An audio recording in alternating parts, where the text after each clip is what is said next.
So, revolutionary greetings, comrades, once more. This is, of course, Comrade Pidgin Odingangu from this colonial territory called Kenya. We are actually consciousism study class or conscientism study class, a class that study deeply the philosophy and ideology of Kwame Nkrumah. He wrote this philosophy and ideology for the purpose of decolonizing Africa. As we know, Africa is not yet actually decolonized. There are still neo-colonialism in Africa and in all aspects, from all angles, from the cultural, educational, social, technological, everything is still under neo-colonial yours. So Nkrumah wrote this book and gave us this philosophy back in 1960s. Surprisingly, 60 years to almost 70 years down the line, the aspirations of our great Nkrumah has never been attained. Not many people even discuss it. He gave it out to us, but we have not been able to give it out to the general population. And that's why we as a class thought it will be wise enough for us to meet, read this, share our thinking, and build our consciousness so that we can be the conscious generation Nkrumah thought of, and we can actually pass this to the next generation. So this is our main class, Saturday class, where we do the reading and discussion. We have a Saturday class where we discuss the African unification, and also we have a Tuesday class where we discuss I teach the Kiswahili for Africans interested to learn the Swahili language. So once again, feel most welcome. We are going on with a discussion on philosophical materialism. We've done the idealism position, we've viewed it, we've checked it, and now we are in materialism. We've actually been approached and given up to we have been introduced to new terms and tools. They call them conceptual tools, the logical and scientific tools. And here we have tools like constructionism, nominalism, and actually reductionism. So we are going ahead. We've actually come across words like categorical conversion, and so many other words that are coming across, and we are trying to learn them and actually understand them.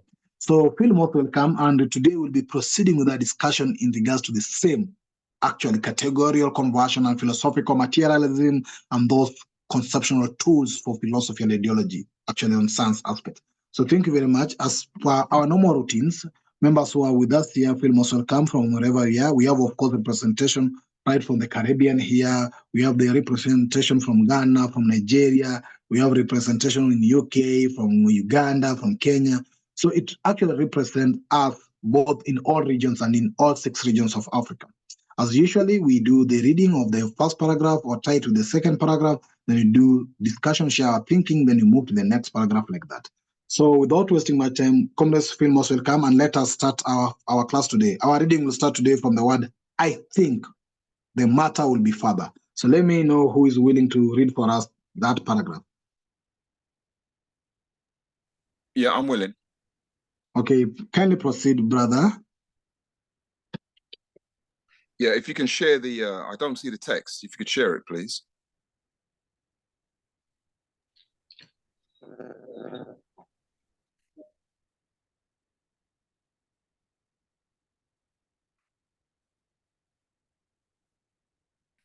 Let me do it again. Sorry, I thought I was sharing the text, but let me do it again. No problem.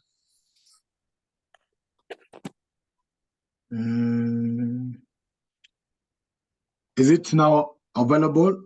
Oh, I think it's about to. Yeah, there it is. So we start with the word I think. Okay, 1 second. Let me just zoom this up a bit. Okay, you ready? You ready? Yeah. Yes, proceed. Okay, cool. Oh no, you scroll down, brother. You've oh, I see it now. Yeah, it's gone down. Yeah, it's yeah. If you could just scroll up a little bit, please, to I think. So it's at the top. Yeah, it's fine. That's fine. That's fine. Thank you. Thank you. Okay. Right. I think the matter would be further clarified if philosophical materialism were distinguished from nominalism, constructionism, and reductionism. The merit of the merit of the latter as a species of metaphysics arises from the demonstration of category reducibility. Their weakness as species of metaphysics rests in their lifelessness. They propose to tell us that X, strictly speaking, is, or really is, or at bottom is, nothing but YZ. But they vouchsafe not the slightest hint about the condition under which YZ is X. Indeed, it is only in the philosophy of mathematics, in the generation of critical numbers, that conditions are given for a categorical leap in the generation of numbers. Thank you. Let's stop it there. Thank you. Let's have it there. You're welcome. Thank you. Welcome, Brother Kwame, our chair of the class. Feel most welcome. Actually, we are starting the reading now. What happened is that we took the first 1 hour to do an impromptu, of course, it was an impromptu discussion on a review of where we want to go as class. So we shared our thinking on what we need to improve a bit for members here. It will be part of a consultative discussion. There are great ideas that came in, and we are looking forward on how we can improve it, especially in regards to this class of philosophy. Many people, of course, have suggested, like Brother Rinumi has suggested, that we can work with him to see how we can produce the Yoruba version of consciousness. Brother Mr. P has accepted to do an audio part of it, and even if possible, he can link his class, his radio station, to be live with our classes, so that when you do our classes here, it can also be live in his radio station, so that people can also listen and get more understanding of this. There are many people who have suggested great ideas in regards on how we can move this, and we'll continue discussing this as we build this class to a better place. So, Mr. Christian Kwame, kindly feel most welcome, and feel free to come in anytime you want to share anything. So, yes, comrades, we have read the first paragraph, as you've seen it, and it's in our screen. Let's hear what you members think, as we usually do it. What do you understand out of this? What's your thinking out of what has been read here? So let me go to my list. Brother Kwame, unless you have something you can maybe share with us, anything, maybe even say hi or anything else. I know you're late, but you are engaged. Yeah, can you hear me? Yes, I can hear you. So I'm on a train, unfortunately. So don't be misled by my background. Okay, thank you. And yeah, so no, just it's a very comfortable train. Very comfortable train, bro. First class. No, it's not first class. No, just to say I'm pleased to be here. Thank you. I will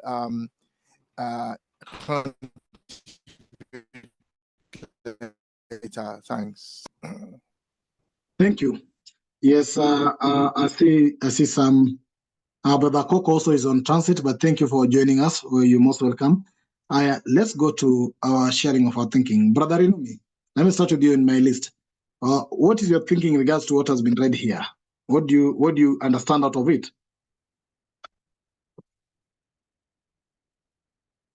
Brother Rinumi?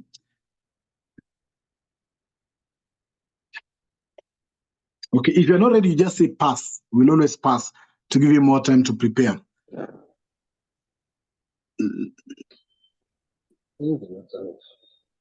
Rinumi? Okay, I think it can pass for now. Maybe in a few minutes I'll be ready. Okay, let's go to Sister Myra, who was here before. Sister Myra? I think he's trying to say, so he says materialism, I think the matter will be further. In philosophical materialism, we are distinguished from nominalism, constructionism, and reductionism. And then the next sentence, it says, the merit of the latter as a species of metaphysics arises from their demonstration of category reducibility. And then it talks about their weakness, that on their own, they are lifeless. So I'm thinking he's trying to tie these methods of building up material and breaking down material into one philosophical notion of materialism. And he's saying that on their own, they maybe they don't mean the same thing. So I think it's tying these three methods or notions to materialism. And then he also mentions that it's only the philosophy of mathematics that provides conditions into which there's a generation of numbers or changes in categories of numbers. So I think for me, it just drives home. He's trying to drive home the point of categorical conversion these under the methods of nominalism and constructionism and reductionism. That's what I've got. Thank you. Thank you very much. Of course, we have a mathematician in the room. You'll be able to tell us this, how this philosophy applies in mathematics. I'm also actually getting the word how X became YZ. But let's hear other thinking here. What do you get out of this? Let me go to Brother Mr. P. You've read this. You're in my list. How do you understand whatever you've read? What's your thinking?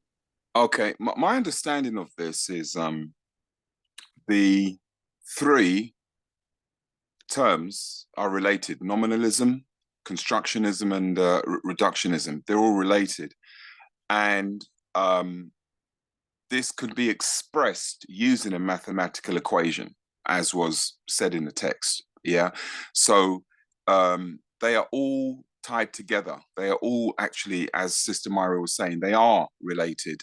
The three terms are actually related. And one way of expressing it or even explaining it would be the mathematical equation of YZ is actually X, or X equals YZ, or Y equals Z over X, etc. That's my understanding. Thank you for that. Let's go to, in my list, we have Brother Joseph. I don't know if you've been able to follow up this. Joseph, are you able to share something? Elder Joseph, of course, he's an elder. Yeah, I got knocked off, so I mean, I don't know if I could give justice to it, but I would think that what this basically is saying is that, whereas when you consider something from the nominal constructionist or reductionist point of view, is not necessarily the same as if you take a philosophical materialist approach. So one needs to be clear. At the same time, it's like it says if those two things, let me see what it says. It will be further clarified if materialism, philosophical materialism, would distinguish from here, so that it's sometimes most helpful when you could show the difference or the variance between groups of ideas. And I think, and the brother before mentioned about you can measure nominalism from mathematical point of view, nominalism, constructionism, and also the deconstruction. But in terms of philosophical material, it's very difficult to do any measurement. It more or less is a sort of way of seeing or way of explaining how things operate. As I think it's basically saying that you must not get misled into thinking that one size fits all. In the case of philosophical materialism and the three elements of nominalism, deconstruction, and reconstruction. I hope I add something to the conversation at this point. Although I would prefer having being able to read those things beforehand and make a better contribution, which I've not been able to do lately. Thanks.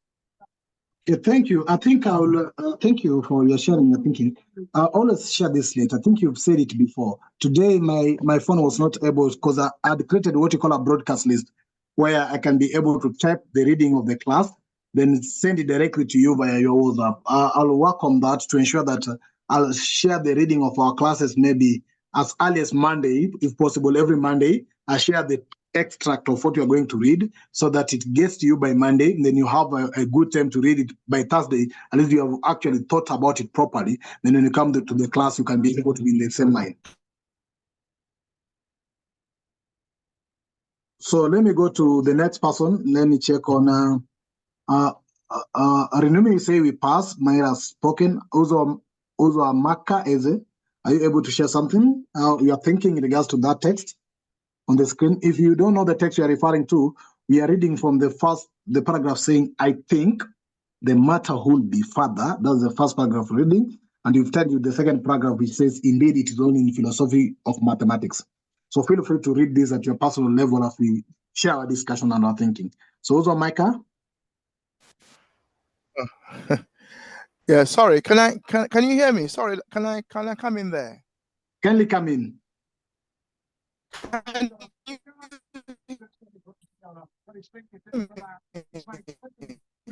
Kwame, we're losing you. You're breaking up. You're breaking up, Kwame. We're losing you, brother. Right. I think to have come back again. Yes, can hear you now. Okay, so can I explain the paragraph we've just read so that everyone is clear what the paragraph is talking about? So you recall that when we read earlier, we said that there are three scientific means to explain categorical conversion. So categorical conversion, you recall, means that you have something in one state, and then through some kind of process, it becomes another thing. Let me use an example we all know. Let's take rice. So you have uncooked rice, you do something to it, and then it becomes cooked rice. So from uncooked rice to cooked rice, something happens. That which happens is what is called categorical conversion, meaning basically that you have transformed the rice from what it was to a new state. So if you take African, something happened, and then now we have new colonialism. But the category of colonialism, Brother, your reception is very bad. You keep coming and going. The reception is bad. Yeah, sorry, because I'm on the train. Let me change the this I'm using. Let me change it and then say. Okay. Thank you for coming in. I know once you are able to come in or come back, please feel free to do so. Of course, is that I think it's very important that it's trying to discuss the categorical conversion, which you've actually come across on how the link between the brain and the mind. You remember the energy and the matter. You remember the link between quantity and quality. You see. So basically, that's what it's trying to check here. And I think that will be the link on how we can get YZ from an X. So how do you convert the X to reach at YZ? Brother Kwame? Yeah, I've come back. I hope I've changed the internet connection. I've used the Gatwick Express. So I hope that works. Yes. So can you hear me okay? Yep. All right. So to explain the process by which uncooked rice becomes cooked rice, that process can be explained using nominalism, constructionism, and reductionism. Yeah. So basically, that is what it is saying. So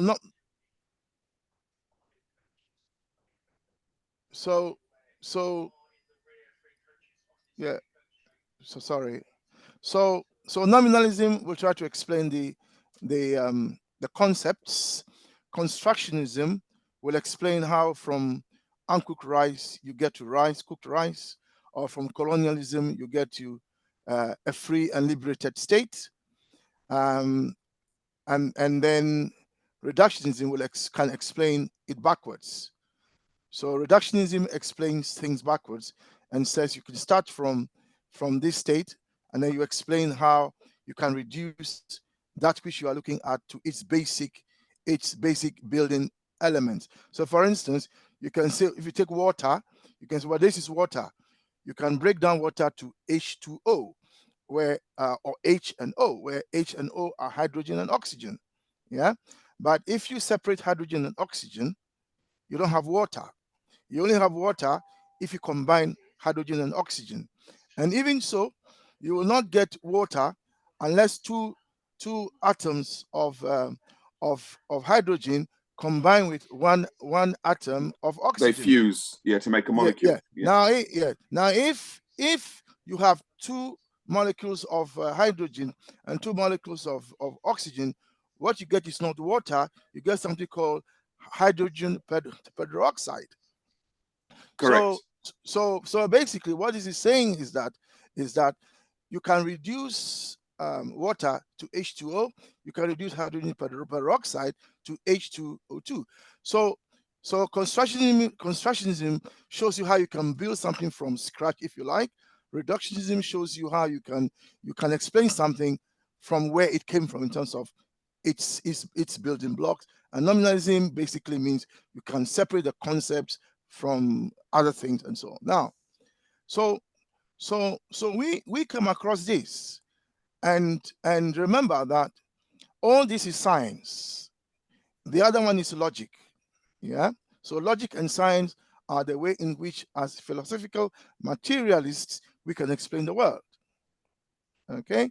So all this paragraph is telling us is basically saying that by themselves, nominalism, constructionism, and reductionism cannot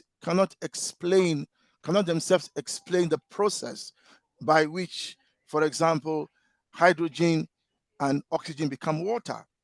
Yeah. So constructionism can explain how it is constructed from hydrogen, two molecules, and so on. Yeah. You get water, but it doesn't by itself explain the process. So that is what this is saying. And why is this important? Because if you want to explain the world, you have to explain it through the processes by which one state becomes another. Okay, so if you have a man and a woman, they meet and they want to get married, and then they get married, there's a process. Yeah, so they are in one state, unmarried state, second state, married state. Well, there's a whole process through which they go through. So if you use constructionism, nominalism, reductionism, they by themselves don't explain the process. So the process from this paragraph is saying that you can then explain the process through philosophical materialism, in the sense that anything that you see in the universe is a unity. Yeah, it's made up of opposing things. It's made up of opposites. Anything you see has positive and negative in it, and these two are always opposing. The thing is that which you see, which seems united, which seems one thing, actually is made up of these opposing parts. So philosophical materialism, so this paragraph is telling us that actually, as philosophical materialists, we can explain the world, the processes that, if you like, show how, if you take Africa, if we want to be united, there must be a process through which we can be united, right? And what is that process? So philosophical materialism is capable of explaining that process. So that is what this paragraph is saying. Okay, so now it brings in the philosophy of mathematics and use it simply and say you have yx, yz is x. So if you take yx, you can say y is fire, z is rice, x is cooked rice, for example. So you can then explain how fire and rice, and I know water as well, but this is a simple example, can become rice, and so on. So this paragraph is just basically continuing to build our understanding of what it is that, or how it is that philosophical materialism can help us to explain the world, not only in terms of states, but also in terms of the processes. Yes, thank you. Thank you. Thank you, Brother Kwame, for that. Mm. I almost thought that. Yeah, can I explain one last thing? The last paragraph we read, which is a categorical leap. A good example of categorical leap, if you like, is when boiling water becomes steam. So we call that categorical leap in the sense that water, which is liquid, becomes steam, and steam is still water, but it is water that can now move like as if it was like air, right? So that categorical leap happens when there is a process, and the mathematics that he uses there basically is saying that you can, if you like, write the process through which the cooked rice, you can use, for example, YZ or YZ as a process, and then you get X, and that the cooked rice, which is in this case is X, that X arises from the process, and that category of called cooked rice, or the category called steam is a different category from ice, which is solid water, or a river, or liquid, which is water which we drink, which is liquid water. So they are all water, but water becomes ice through a process called freezing. And when it reaches a certain degrees, which is 0 degrees Celsius, it becomes ice. So it becomes ice. But ice is still H2O, but it's in a different state. So that also is what we call a categorical leap, in the sense that as soon as it reaches 0 degrees Celsius, liquid water suddenly becomes ice. So the category has changed. And that is what we call categorical leap. And in the case of Africa, we were colonized, and then we agitated, we fought for independence, and then in the twinkle of an eye, if you like, suddenly, one day, independence was declared, and then we were colonized 1 minute, and then suddenly the next minute, we are a free and independent people. Wow. So that is a categorical leap. So I thought I should explain that as well. Thank you. And the next minute, there was neocolonialism. Thank you for that. And that also is another leap. So the question is, what is the process that made that happen? And we know that because we've read the book, and we know that it is through the forces of negative action. Thank you, Brother Kwame. I think at this particular moment, I almost thought that, because you see, constructionism, of course, nominalism and reductionism, as we've read it before, even though I think there was a bit confusion in terms of references, they are actually logical tools. But this process, you are trying to say, now the conversion that becomes in terms of how the process goes through, now become more of scientific in nature, how now the things move, the science of everything else, even if it is more of from philosophical materialism.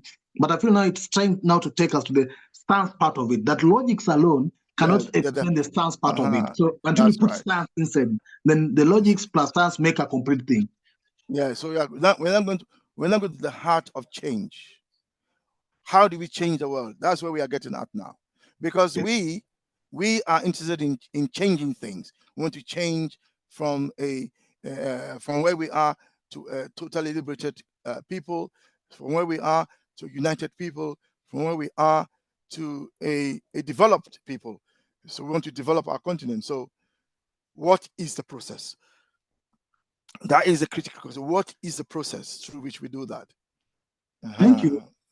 And you see, I think also this is tied to the original concept, because you see, in the original concept of the universe, we are talking of what there is. So, for example, what you want will be part of what there is, but how what there is now becomes the process, which more of to me now appears to be the scientific gist of this. How? Yes, because idealism, we recall, could not explain anything. Idealism cannot tell you how water became water. When you push them, all they will say, well, God created water. Well, yes, but can you tell us more? Well, God created water. Yeah, but can you tell us more? Well, you can't know the secrets of God. God is then they start so you can't get idealism cannot explain the universe. They can't explain the world except through statements like God created the world in 7 days and so on. So that's all you get from idealism. You cannot get a scientific explanation of the world from any idealist. And that is why even idealists, when they want water to drink, they still open the tap. They open their pipes at home. They don't pray for water to come from the sky. Thank you. Let me get other members. Thank you for that explanation. But I think we as we've said, we are trying to move now to an extent of parts. Even as we construct what we want in constructionism, we go deeper to understand how that what we want will come to be. How is it going to be? And that's the big gist of this, the scientific aspect of it. Let me hear what other members think. They're thinking in regards to this. Having explained this a bit, I think other members can now also be able to share something. So let me go back to Sister Ida. Join us now. I don't know who has spoken, but Sister Ida. Oh, there's a comment called Rakoba.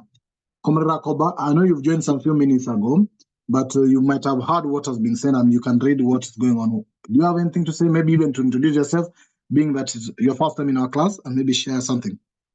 Here we share our thinking. What do you think out of the text? Rakoba?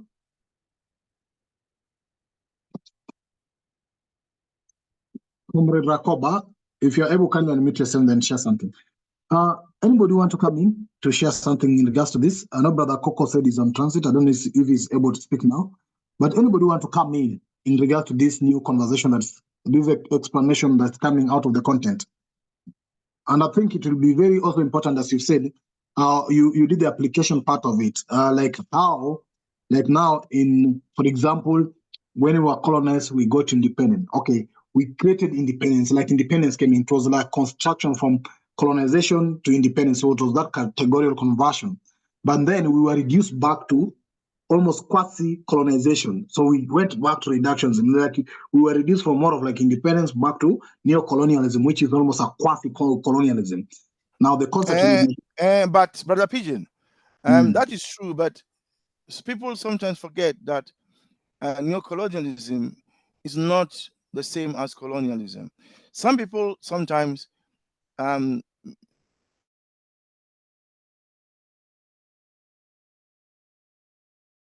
Brother Komi, you're muted.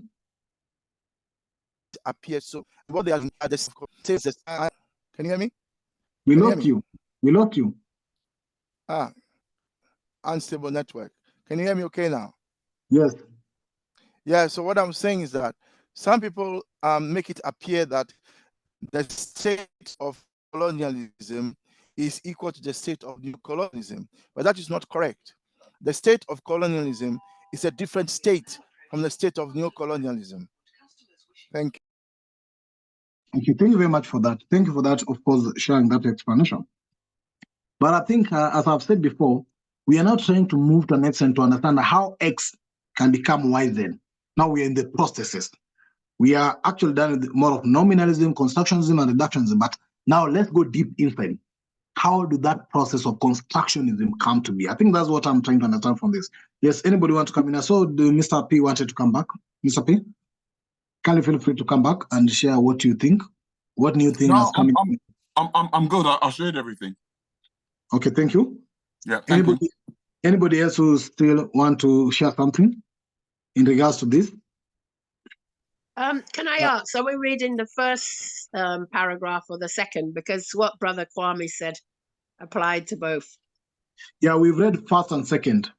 Oh, we read both. Okay, Yeah. thank you. Can I suggest, Brother Pigeon, if it's okay with you, that because we're not talking about the process, rather than describing the states, which nominalism, constructionism, and reductionism do for us, and talking about the process, how YZ becomes X, I suggest you read the next paragraph, because that brings everything now to life for us. Because what we are talking about is process now, and that process is dialectical. Yeah, when you put fire under water, the atoms fight. they kind of they fight.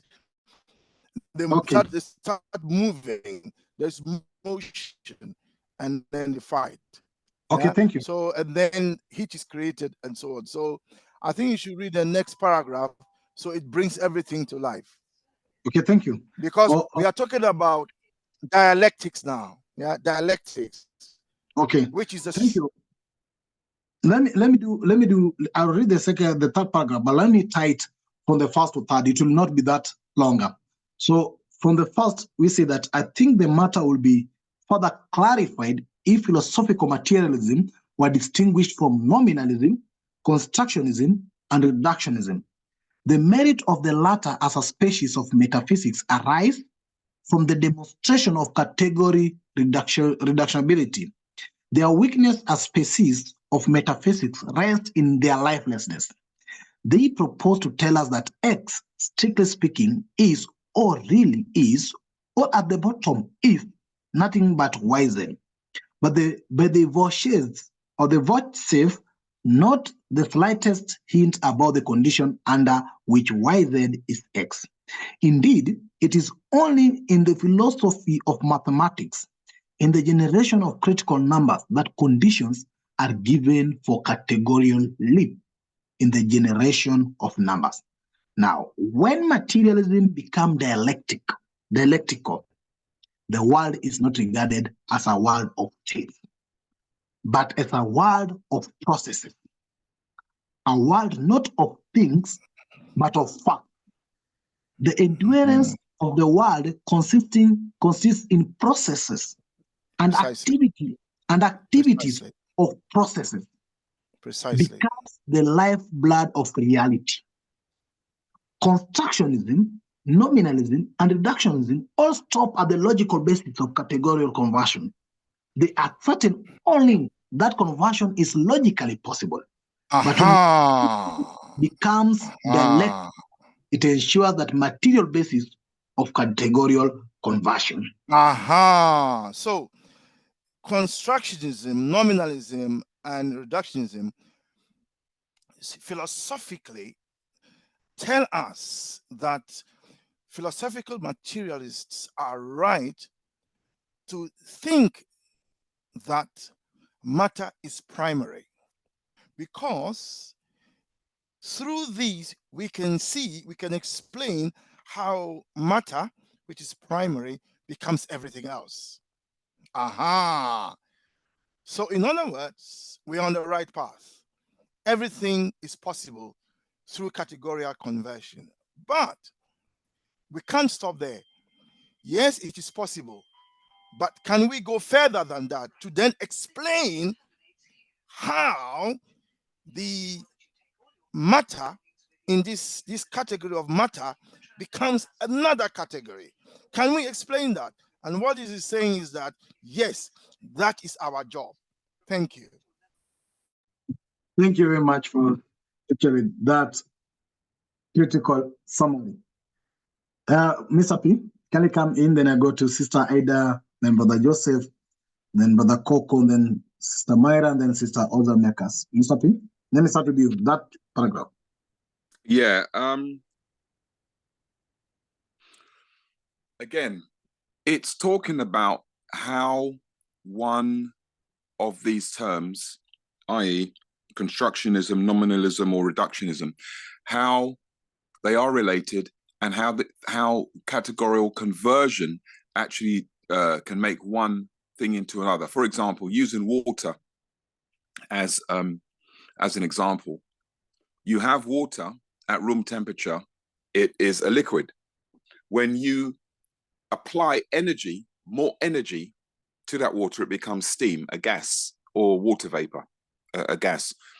Or when you use reductionism, you remove the energy and you remove the heat, it then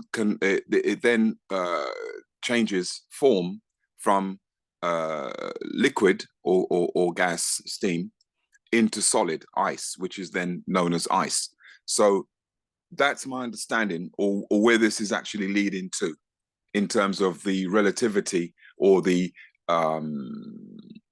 how the three can change states, if you like, or how one depends upon the other, or is linked to the other, which was expressed earlier on with a mathematical equation, i.e.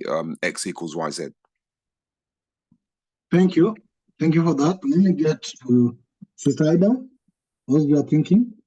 I think that it's telling us that that the different states of matter can only be understood via categorical conversion, and all the rest are just part of it. To all stops logical basis. Yeah, so I think that's what it's telling us, that you can only make sense of most things, even if it's materialism. Dialectical, I always take as two states, as meaning two different states. And so I think that... two opposing states. Okay. Sister Ida. In other words, they are opposing tendencies. Oh, okay. I just think of them as two different, but now you turn... now you turn in everything, in everything there are two opposing tendencies. Okay. Excellent. Okay, Yeah, so I think that it's just telling us that for anything to work, you need that bit of conversion. And the conversion, I never understand why they call it categorical. I know that it means... not categorical. Remember I mentioned that clear when we read this, that note categorical. That it is not categorical, it is categorical. Categorical, which means category. So for example, water is a category. Steam is another category. It's another category. Then ice is another category. Yes. And how do you move from ice to liquid in room temperature, as Brother P was saying? Through a process. Yes. So that process is what we call categorical conversion, meaning that you are converting from one category, in this case ice, to another, to a second category, in this case drinking water. Okay, that makes perfect sense. That's okay, the conversion is the categorical. Okay, it makes perfect sense. So I think that's what I've got out of it. It's not regarded as a world of states. So I think it's just saying that things would only happen from one state to another via categorical conversion.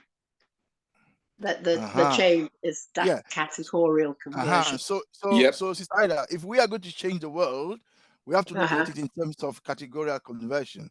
It's not just say, well, Africa is poor, Africa has a lot of gold, Africa has a lot of diamond. Yes, those are states of the situation. But how do you transform it? What is the categorical process through which we can go to transform the situation?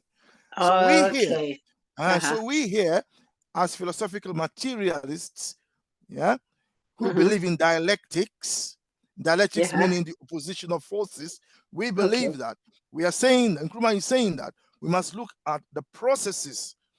Always look at the processes. If that marriage is broken down, what are the processes that went into the marriage breaking down? If our leaders who fought for us are now neo-colonialists, what are the processes that is making them remain neo-colonialists?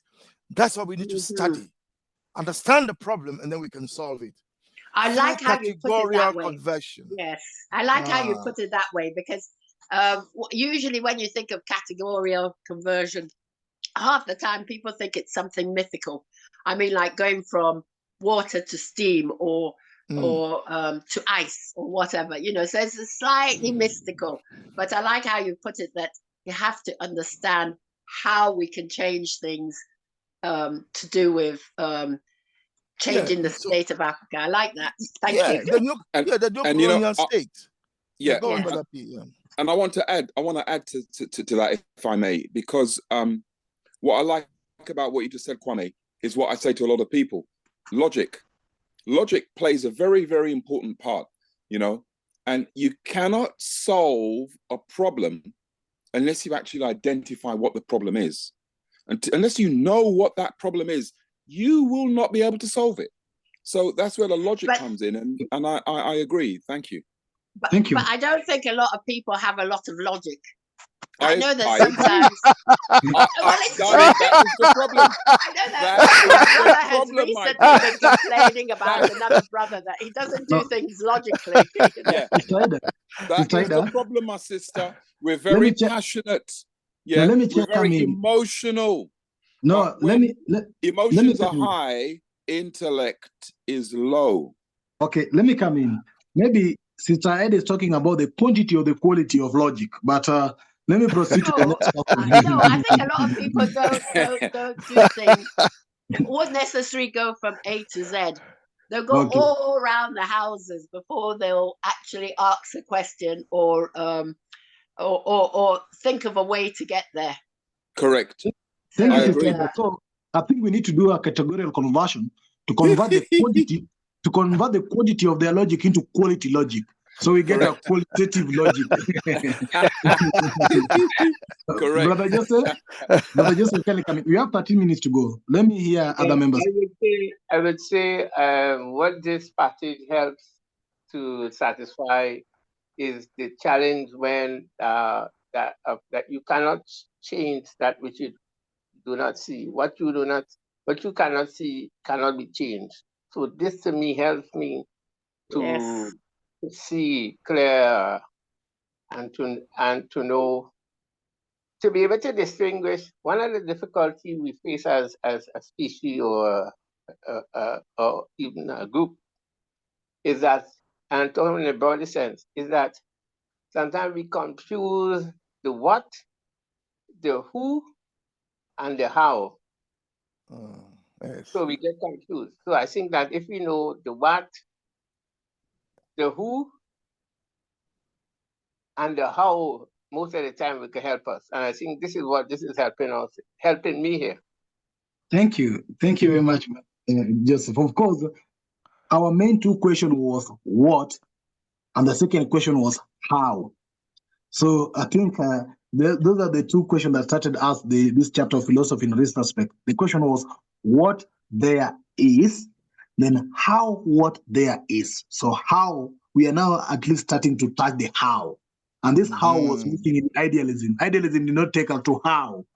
And I think materialism has started us with what in terms of constructionism, how what you want to have. Then it goes down to how we take the scientific aspect now. Then it talks that now is where logic stops and now have to go to when materialism becomes dialectical. So we have to go to the material basis now. Now we are approaching the material basis. Not only the final tune, but not only the cooked rice. We are now going to the basis, material basis of the cooked rice. Now that takes us to how that became. Well, let's be careful how we frame it. Let's not say that the logic stops. Logic doesn't really stop. It just changes. There are different types of logic. If you look at logic, different types of logic. And so sometimes the logic will change. It doesn't mean the logic has stopped. It's just changed. Yes, actually, we don't stop the logic. We are now explaining scientifically how we arrived at that logic. How did we arrive at constructionism? Yeah. So we are taking the scientific aspect. Yes, and if you look at the African situation, from what you said, Brad, the pigeon, we started with the how, with the what. So what is it? How do we explain what Africa is now? And then the how. How do we change it? So Africa is this, Africa is that. So many children don't have water. So many children are not in school. There is no healthcare and so on. All that is the what. How do we change it? And this is where we are coming to now, through categorical conversion. And categorical conversion will then open for us the processes that are causing it, so that we are in a better scientific position to then address it with the solutions. So yes, Brother Pigeon, spot on there. Thank you very much. Thank you very much. We have 9 minutes. I would have to leave you, I'm afraid, because I have to change trains. So that is it from me. By the time I join you would have finished. So thank you. Thank you, brother. Good night. Thank you. See you. Safe journey. Thank you. Travel safe. Thank you. Okay, bye. Thank you very much. Thanks for thank you very much. Bye.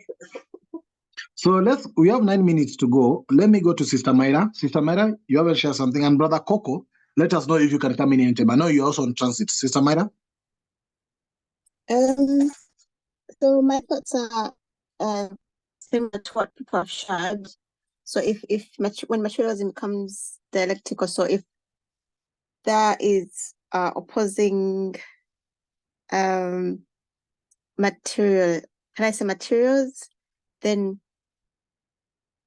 there's a process it takes to change from one state to another. So the world is not just of things, but of facts. So it's the facts. For me, the facts speaks to the science. There's a science behind the processes that allow the conversion from one state to another. So the world is always changing, but we need to understand how. We need to understand the process of how the world is changing. And so this constant flux in the world is a reality.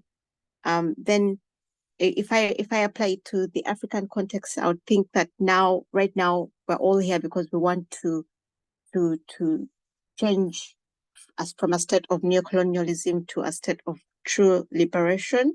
But we need to understand the process of how we got there. How do we get out? What do we do?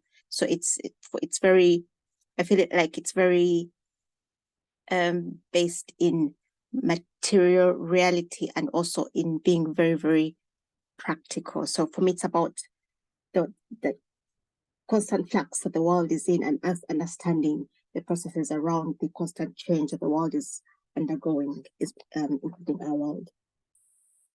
Thank you very much. So what you're doing is part of how we can construct a liberated Africa. So I think is thank you. You're spot on. Actually, can be related to the process. People actually don't take in consideration on the process. They want the fine-tune. They want to have the constructed building there. They want a liberated Africa. Yes, they want the puppet president to be out. They want everything else, and they're ready to go there. But are they ready to go through the process, understand how? And that's what is missing. And I think it's very important, whatever you said.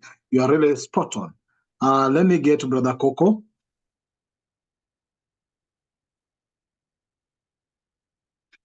Brother Coco, you've indicated that you can be able to speak now. Yeah, do you hear me? Yes, we can hear you, unless you change your source of audio. Okay, let me see if I can say. Is that better? Yes, always better. Much better. Absolutely. Thank you very much. Sister Myra, you nailed it. You nailed it. We always have to think about the problem. So what is the problem? The problem is the children of Africa do not get to use their resources. Africa is rich, but Africans are poor. That is the problem. So how do we address this problem? Lots of ideas, lots of people want to move straight into the solution. I think that is where, again, another problem comes in. Because at independence, or so-called independence, we thought we were in control. But we were not in control because we didn't define where we wanted to go, or what we wanted to be, or who we wanted to be. All right? We settled for second best. We settled for being Europeans in black skins, because what they did when they came here, they civilized us. And mark my word, that civilized is not with a good heart. I mean, they removed our cultures, removed the way we do things, and replaced those with their own ways of understanding civilization. Africa was civilized before the Europeans came here. But they didn't understand that. They decided, no, this is our way of civilization. So when they left here, what did they leave? They left their own, how do you call it, duplicates behind. they left their duplicates behind. And if we say we want unity or we want freedom, we are going to go back to the same thing which we achieved in the 60s, where we got independence, but that independence was by the Europeans, the Black Europeans. So we need to understand what the problem is, and then how we got to where we were, then move from where we were to get to where we want to go to. But to get to where we want to go to, we need to define that. That's why all of these theories are important. That's why philosophical materialism is important in this case, because it's not like idealism, as Brother Kwame always says.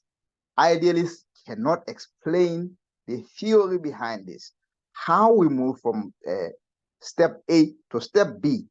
And the reading tonight were all about that. We're emphasizing the need for us to understand how we got to where we are and how we want to go to where we want our ideal situation.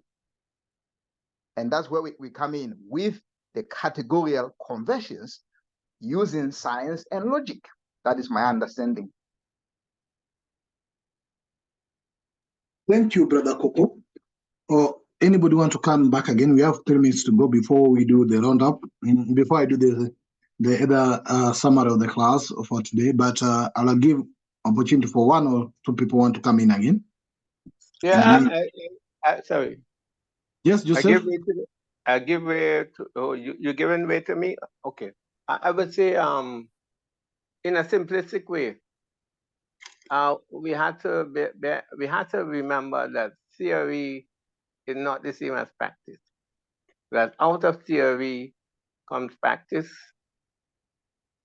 and as a result, greater understanding. So I think what happened today amplify our understanding of the task ahead of us if we really want to contribute to fundamental changes that is needed as far as the continent is concerned. I just thought I'd add that part. But most people are stuck on theory and there's no practice because they don't know how and they don't know what. They only might know big statements or big idea, but it has to move from idea to probably becomes a practical thing. Just thought I'd add that. Thanks. Yeah, there's a process. As you were saying earlier, there's a process that has to be followed. Thank you. And I think that I'll also add that I think that the process can't just be one-sided for people at the top who have who say they've been educated and so they're above other people. I think it has to. People have to talk about it, so everybody is of the same mindset and everybody's going in the same direction. Thank you. Thank you very much. I agree. I concur. Thank you. Thank you for actually your attendance, your contribution, and your insights. It's been actually an insightful session. You see, when we talk of dialectics, we must understand that the process, we have counter processes. That's what it said, but as a world of processes. There we will arrive at the kinetic forces. There are positive and negative forces, and we'll be talking of them as positive action and negative forces action. We must realize that in order for us to construct what we want, in order for us to reduce the condition where we are, there are of course opposing forces. There's a positive and negative forces, and this is where now the science come in. That if you have to attain the constructed, or if you have to construct and liberated Africa, what forces are in between and what does it take in these processes to have it as a byproduct? So this is very important. And I know if we delve along and move further, the mathematics will come in. We'll see where now the positive and negative forces, because Nkrumah says that in order for anything to be attained, the positive forces must be more than the negative forces. In order for a radio or a battery or a radio to actually speak, or a TV to speak or show, the positive radiations must be high, the positive vibrations, you must charge it. If you don't charge it, the negative aspect will make it not to speak or not to show. And this is where we cannot construct or actually come with the Africa we want if we will not increase the forces that are in the process. Now, if we not increase the positive actions, each person putting something, if you don't put that, then the forces that are against this construction will overcome us. And that is now the processes that is inside this process of categorical conversion. So these are things that will be coming along as we move along. But I think we have actually arrived at a state by we understand that any logical process will have to require scientific process also for us to achieve the logical processes. So thank you very much, comrade. And without wasting much of your time, and it's always late in here, Kenya is almost is already Friday. I want to wish you a blessed evening, and let's meet again on Thursdays. Your ideas you brought to us before this formal session started on brainstorming on where we should go and where we come from will actually be factored in as we move along to ensure that we build a class and share this consciousness across the globes and across the spaces we have. So without wasting my time, comrades, thank you very much for your time. Thank you. Thank you very much. Thank See you, you on brother. Saturday, Beautiful. everyone.